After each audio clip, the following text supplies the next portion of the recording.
My name's Camila. I'm from New York City, originally. And why are you here today? I'm here to show my support for atheism.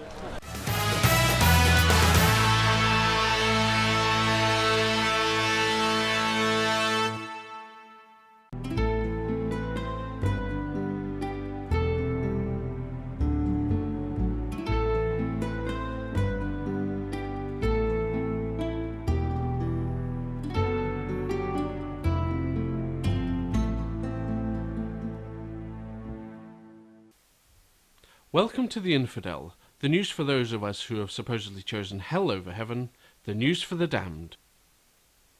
A federal lawsuit charges the Religious Freedom Commission with discrimination against Muslims. The US Commission on International Religious Freedom finds itself at the centre of a lawsuit charging religious discrimination. In 2009, Safia Gori Ahmed was hired by the organisation as a South Asia policy analyst. However, shortly after leaving her former job to take a new position, she was told that the offer of employment by the Commission was retracted. Gori Ahmed alleges that her eventual rejection was caused by her refusal to be portrayed according to an idealised depiction of moderate Islam that the commissioners wanted to project, and also because of her work as an advocate for Muslim Americans. Commissioner Nina Shia is among those who are specifically mentioned in the lawsuit.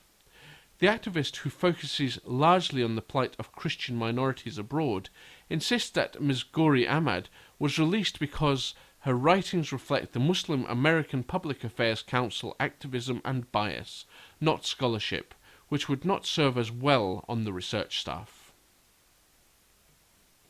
Many in Egypt feel gypped by the current presidential elections. Please note that this article was written just before the Egyptian presidential election took place last weekend and represents the infidels' views as to what is going to happen.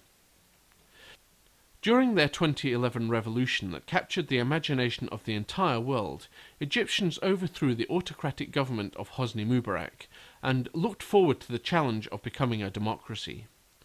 Then there was the race to occupy the post of president. Over a period of many months, the list of candidates whittled down to two hard-line candidates with whom most Egyptians are uncomfortable. They left millions of Egyptians with a choice between old Mubarak military guard-led candidate Ahmad Shafiq and an Islamic hardliner named Mohammed Morsi. In other words, it all boiled down to choosing between an entity that is rooted in the old government that hated the revolutionaries and an entity that wants to enforce Sharia law across the country. Both represent views rejected by millions of Egyptians. Fearing religious intolerance, many refuse to vote for the Islamic Brotherhood, while also rejecting any remnants of the old regime.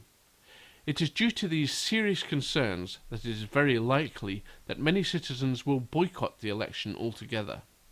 Experts have estimated that the voter turnout would be less than 15%.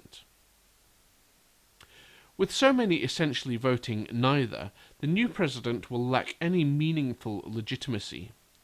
The eyes of the world remain on Egypt as it eagerly awaits a final outcome.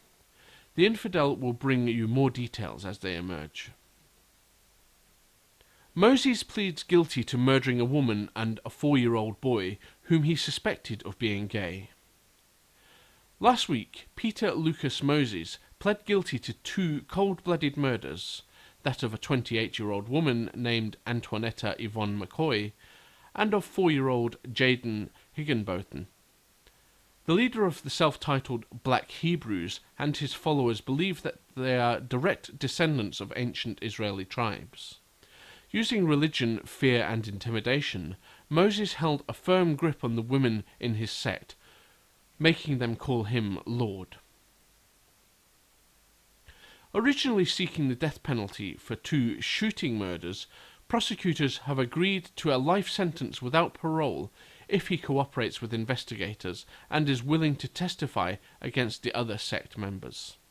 7 other people, including young Jaden's own mother, Vania Sisk, have been charged with murder in the case of Ms. McCoy and as accessories in the boy's death.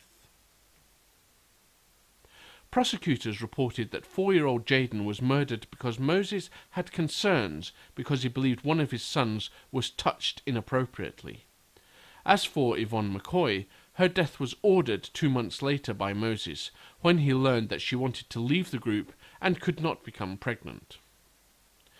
Both victims were shot in the head and buried in plastic bags behind a house where Moses' mother once lived. An unidentified woman who had left the group reported to police that Moses had killed Jaden in October of 2010. Atheist Roundtable, a gathering place for rational people. Funny pictures and videos. Profound atheist quotes. The religious going crazy. The latest news. World domination. Casual discussions. Baby eating. The ultimate forum for a lively dialogue. Come join the fun at atheistroundtable.com.